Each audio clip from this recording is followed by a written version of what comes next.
O engenheiro Pedro Parente chega à presidência da Petrobras com uma missão dificílima: recuperar a confiança da sociedade e do mercado na maior empresa do país, abalada por escândalos de corrupção e erros de gestão. Acostumado a crises, em 2001, ele foi escalado pelo presidente Fernando Henrique Cardoso para coordenar o gabinete de enfrentamento do apagão de energia. No governo FHC, ele foi ministro-chefe da Casa Civil, do Planejamento, das Minas e Energia. Parente assume com o propósito de blindar a Petrobras de loteamento político e anuncia apoio total à Operação Lava Jato. Pedro Parente, obrigada por essa entrevista, obrigado, que é a primeira entrevista, né, dada à televisão. Agradeço muitíssimo. Eu queria que você começasse com boas notícias. A gente está precisando de boas notícias nesse país. Então é o seguinte, você ficou lá, já está lá desde que chegou. Tem uma informação importante que foi dada essa semana sobre Libra. Libra é melhor do que se imaginava, é isso? Olha, Miriam, que é o maior campo de pré-sal, né? Isso. O pré-sal, enfim, só boas notícias. E Libra, de fato, ontem publicamos, depois do encerramento dos mercados, um fato relevante, em que comunica que o último poço perfurado, o 7º poço, mostra uma coluna de petróleo de mais de 400 metros, 410 metros. Coluna é um potencial de produção? A coluna é, quando você faz a perfuração, ele tem que identificar onde tem petróleo impregnado nas rochas que possa ser recuperável, né? Porque tem muito petróleo que você não recupera. Mas o petróleo recuperável, a coluna de petróleo recuperável, é desde o primeiro ponto que a perfuração encontra esse petróleo recuperável até o último ponto. Então ele indica uma altura que, feita todos os cálculos de cubagem, enfim, te dá uma dimensão do tamanho daquele campo indicado pelo poço. Então, a medição anterior, a melhor medição anterior, tinha sido da ordem de 301 metros. É claro que depende um pouco da característica das rochas, você não pode fazer uma regra de 3 simples, mas é sim uma indicação da quantidade de óleo, e passar de 300 metros ou 301 metros de coluna de óleo para 410 metros, é um resultado extraordinário, muito bom. E no pré-sal de maneira geral, né? Tá ficando mais rentável, digamos assim, a produção, que no começo se temia exatamente o custo excessivo dessa produção. Olha, Miriam, aqui a gente tem boas notícias, já que você pediu as boas notícias, vamos lá em 2 sentidos. Em primeiro lugar, as previsões iniciais em relação ao pré-sal, elas foram feitas com uma previsão de produtividade média por poço de 15 mil barris por dia. E os resultados estão indicando uma produtividade média por poço de 25 mil barris por dia. Então isso é, de novo, um dado extraordinário a respeito do nosso pré-sal. Outro dado muito importante, que de um lado você tem mais receita, porque você tem mais óleo, você também precisa trabalhar nos custos. E o principal custo de exploração e produção é a perfuração dos poços. Isso corresponde mais ou menos a 50% do custo total.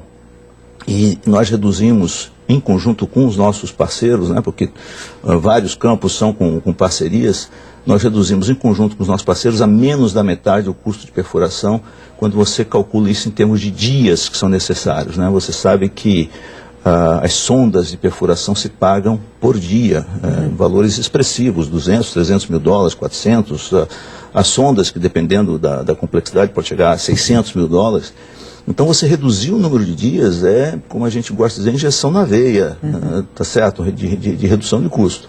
Então essas 2 notícias combinadas mostram realmente um potencial de resultados do pré-sal muito importantes, melhores do que aquilo que se imaginava anteriormente. Quer dizer, tudo que você está falando aí é o lado brilhante da Petrobras, quer dizer, não só tem o potencial todo, que tem todo esse patrimônio, que é o patrimônio do Brasil, tem esse patrimônio em termos de capacidade de produção, mas também a tecnologia que avança rapidamente, né? Os funcionários que tentam reduzir tempo de produção. Isso. E tal. Esse é o lado brilhante, mas a Petrobras foi batida pelo lado obscuro da empresa, com tudo isso que a gente viu nos últimos anos.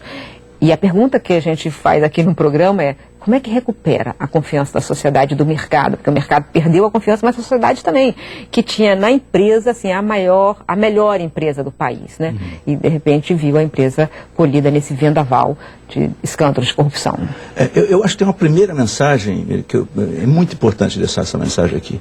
Foi uma minúscula minoria de funcionários executivos, minúscula, que produziu esse problema todo.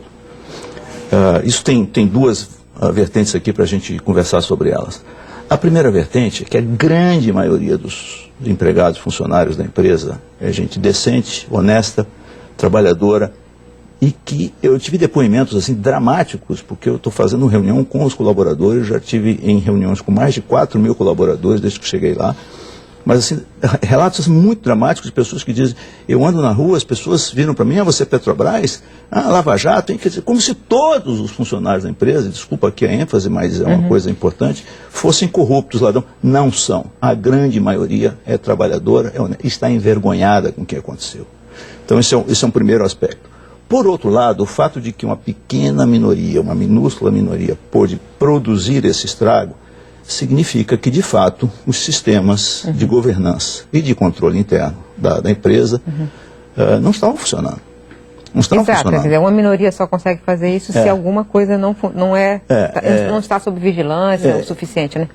Então, eu diria assim, para recuperar a confiança, a credibilidade e o orgulho, né, porque era uma empresa que os brasileiros tinham e vão ter de novo orgulho, você precisa trabalhar em duas coisas, em dois campos. Primeiro, em relação ao passado.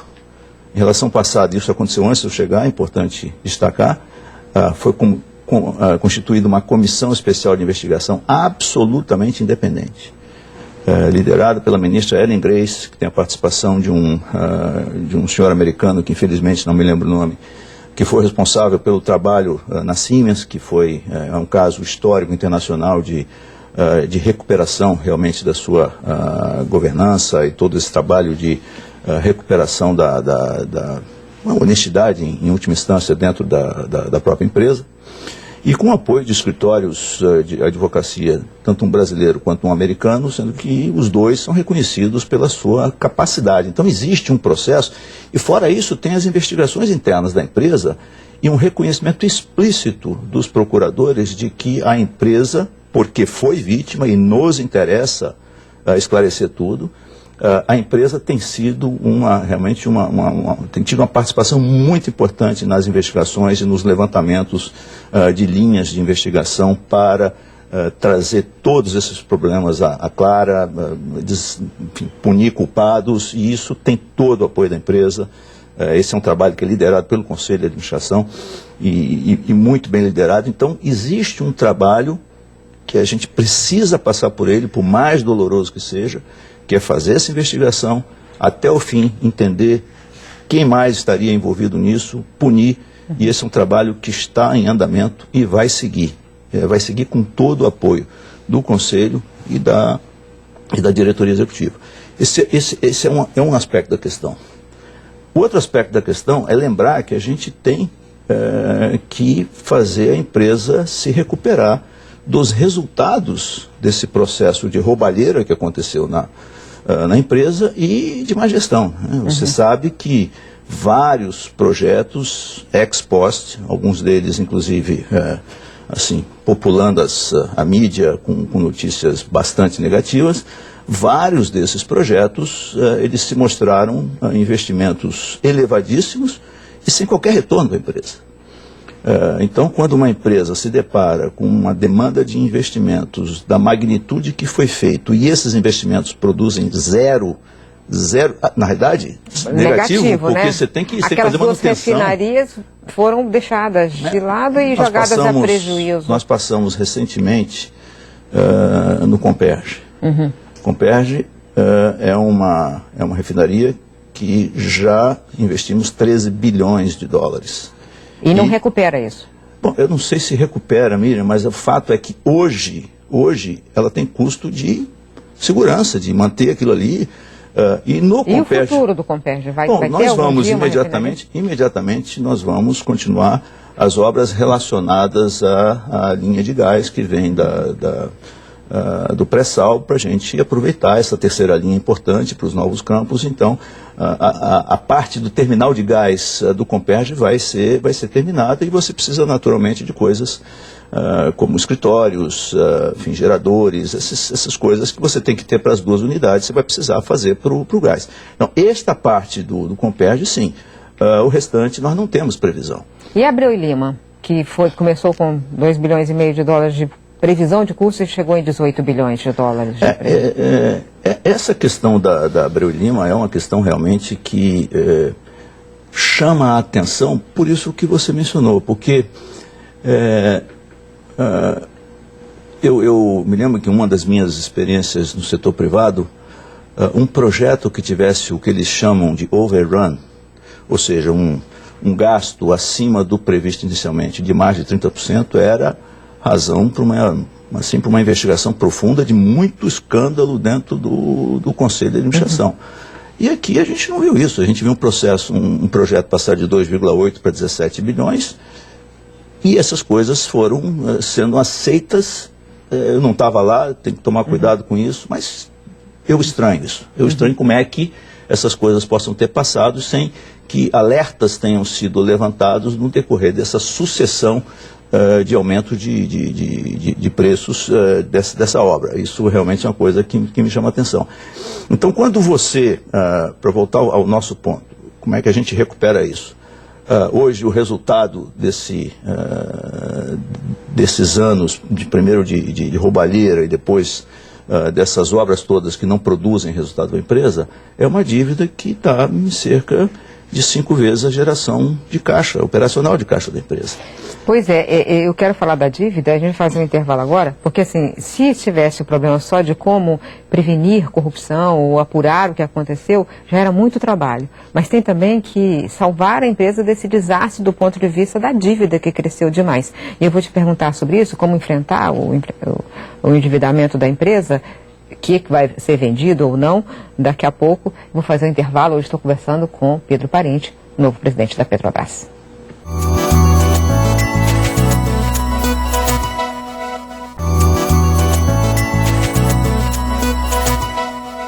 Hoje eu estou conversando com Pedro Parente, novo presidente da Petrobras. Pedro, a gente estava falando antes do intervalo sobre o endividamento. A dívida, você disse que é 5 vezes a geração de caixa da empresa. Quer dizer, isso. Primeiro vamos, para a gente deixar os nossos telespectadores um pouco entendendo o que isso significa. No Brasil, por causa da taxa de juros, uma empresa normalmente procura manter sua dívida entre 1 e 2 vezes a sua geração de caixa operacional. No caso de uma empresa como a Petrobras, que tem muita dívida em moeda estrangeira, isso pode ser um pouco maior, tá certo? Mas não muito maior do que isso. Então, quando você tem um número saudável que é entre 1 e 2 vezes e a empresa está com 5 vezes, isto é claramente um sinal de alerta e de muita atenção que nós estamos levando muito a sério. Então, como é que nós precisamos resolver isso? Em primeiro lugar, existe o nosso programa de desinvestimentos e parcerias. A empresa ela vem já publicando sucessivas informações ao mercado de ativos que está colocando à venda. Nós já fizemos isso com a BR Distribuidora. Ontem publicamos o aviso da Liquigás. Então existe realmente... A ideia é vender o controle ou vender uma participação? Porque é isso que o mercado sempre se pergunta. Eu vou ser sócio minoritário ou eu vou poder comprar o controle? Essa é uma questão extremamente importante, Miriam, que tem que ser discutida à luz do valor que pode ser gerado para a empresa. E diante... Quer dizer, vai fazer o melhor negócio. A gente precisa preservar objetivos estratégicos e gerar o melhor resultado para a empresa. Não pode ser só o melhor negócio. Tá certo? Esta combinação é muito importante. Mas gás é estratégico? Oi? Gás é estratégico? Do que você está chamando do gás? Gás, exploração do gás ou distribuição do gás? Distribuição do gás. Não, por exemplo, nós fizemos agora também, anunciamos recentemente, que colocamos à venda duas unidades de liquefação de gás com as suas térmicas associadas. A distribuição de gás, ela, observadas as questões estratégicas, ela pode ter uma parte colocada à venda, como foi feito. E a BR? BR pode ser vendido o controle ou só abrir capital? Tinha uma ideia de procurar um sócio? Bom, nós acabamos de receber as ofertas da BR. 3 dias, foi 3 dias que as ofertas foram entregues. Nós temos que analisar essas ofertas para ver se elas estão valorizando adequadamente esse ativo. Porque se não estiverem, nós temos que revisitar essa discussão e fazer o que for necessário. Entendeu, Miriam? E Braskem? Braskem, eu vou te ser muito sincero, não tenho discussão sobre esse assunto até agora. Então não quero me antecipar. Porque chegou a ser colocado, ser falado e tal, e mas como a participação da Petrobras é minoritária, né? Eu não discuti isso ainda, tá certo? Então eu não sei te dizer com tranquilidade o que nós vamos fazer com Braskem. Mas o fato é que, para voltar à nossa discussão, a gente precisa trabalhar em algumas questões, né, para poder resolver o problema da nossa dívida. A gente tem que melhorar a nossa margem EBITDA, e isto está acontecendo. A nossa EBITDA, desculpa, que é a geração operacional de caixa. Então essa margem é muito importante. Quanto da receita que entra a gente consegue deixar como esta geração operacional de caixa. Isso está acontecendo, estamos trabalhando para isso. E isto quer dizer, geração operacional de caixa resulta de duas coisas: receita operacional e custos. Então temos que fazer um trabalho, estamos fazendo um trabalho em cima de custos que é extremamente relevante. E preço? Qual a política de preço? Essa é a pergunta que não quer calar. A Petrobras terá liberdade? A Petrobras já tem liberdade. Essa é uma questão muito importante, porque quando eu considerei a hipótese de vir, pensei em que condições ou que situação eu poderia vir, e para mim estava muito claro que para a empresa sair do outro lado, se recuperar, ser resgatada, recuperar, né, a credibilidade junto à população brasileira, à sociedade brasileira e aos mercados, algumas condições são indispensáveis. A primeira delas e isto é fundamental para também o tema que nós vivemos no passado recente, não tem interferência política nas indicações. É muito difícil entender por que um partido político tem interesse em nomear um diretor da Petrobras. Tá certo? Por quê? A gente tem que pensar por quê. Então, as indicações... Não precisa pensar, basta ver as delações premiadas. É uma boa resposta. É uma boa resposta, Miriam.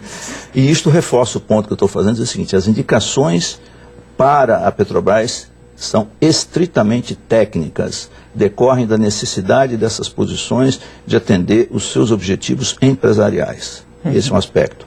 E o outro aspecto é o que você perguntou: a empresa tem que ter liberdade para a fixação dos seus preços, porque é impossível, inclusive para o seu programa de parcerias e desinvestimentos, que a gente possa fazer isso em determinadas situações sem ter uma política de preço e liberdade para a fixação de preço. Agora, é claro que o próprio mercado, ele dá balizadores.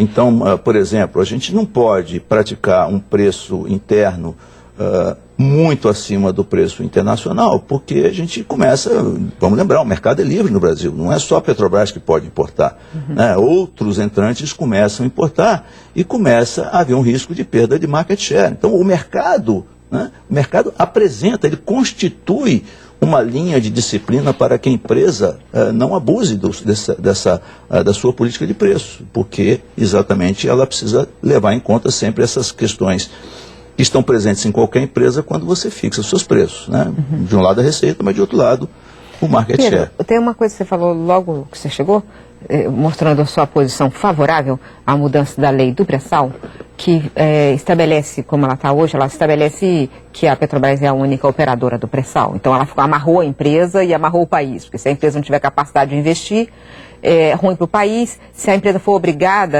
a investir, mesmo quando não quiser, é ruim para a empresa. Tem um projeto de alteração disso? Qual é a orientação que o governo está te dizendo que vai seguir? Vai aprovar esse projeto? Como é que vai ser? Bom, eu acho importante explicar para os nossos telespectadores com muita clareza por que a gente é a favor da mudança. Hoje, a lei estabelece que nós somos obrigados a participar de todos os campos do pré-sal com 30% e sendo operadores. Então vamos imaginar que a empresa tenha a capacidade, especialmente nesse momento que a gente está vivendo agora, de participar em 20 campos. E que existam 40 campos disponíveis para ela participar. Ora, se ela é obrigada a participar, ela vai fazer os primeiros 20 que chegarem e não vai poder olhar para os outros 20.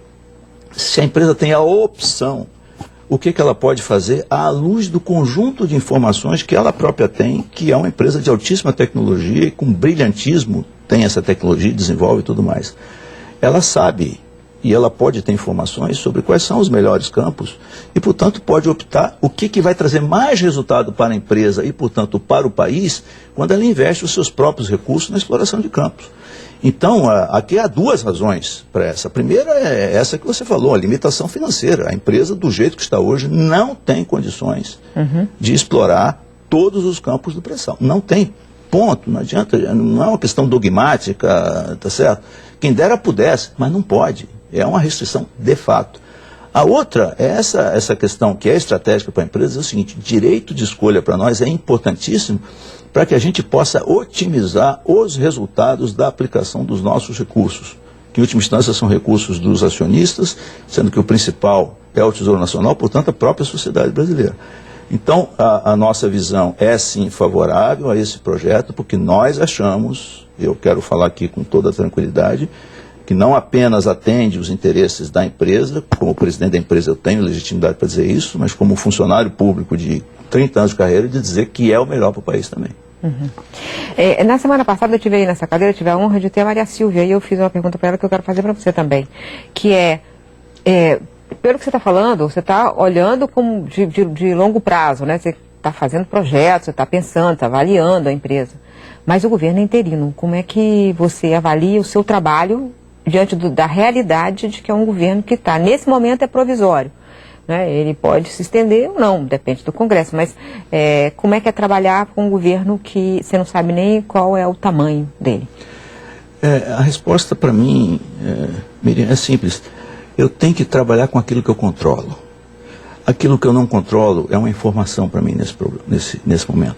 Eu não posso pensar no curto prazo na empresa agora. Eu tenho que pensar no curto, no médio e no longo prazo, porque esta empresa, os seus investimentos maturam em 10 a 15 anos.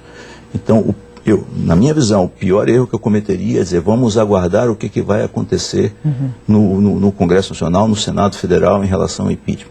Nós estamos com toda a energia, realmente com toda a velocidade, fazendo várias iniciativas que são importantes, os nossos processos de parceria, todo o processo de gestão do perfil da dívida, que é mais uma coisa importante, e estamos também trabalhando nesse planejamento estratégico, na revisão desse planejamento estratégico, que pretendemos divulgar em 120 dias. Portanto, é uma não questão para mim. Eu não posso me preocupar com isso, não estou preocupado com isso, porque a empresa precisa que a gente tenha essa atenção de uma visão muito abrangente. E eu acho que é importante também registrar, Miriam, para voltar à pergunta inicial do programa, que outra coisa que a empresa está trabalhando muito é recuperar a credibilidade junto ao mercado com previsibilidade. Porque a empresa, infelizmente, até 2014, vinha sucessivamente descumprindo as previsões de produção. 2015 foi o primeiro ano, depois de, mais de 10 anos, que a empresa cumpriu a sua previsão de produção. Então essa para nós é uma questão importante também. Recuperar a credibilidade significa dizer prometer e cumprir. Comprometer e cumprir. E é isso que a gente está querendo fazer. Tá bom, muito obrigada pela entrevista, boa sorte na empresa, que é uma empresa querida de todo brasileiro, a gente quer que ela saia desse olho do furacão. Até a semana que vem.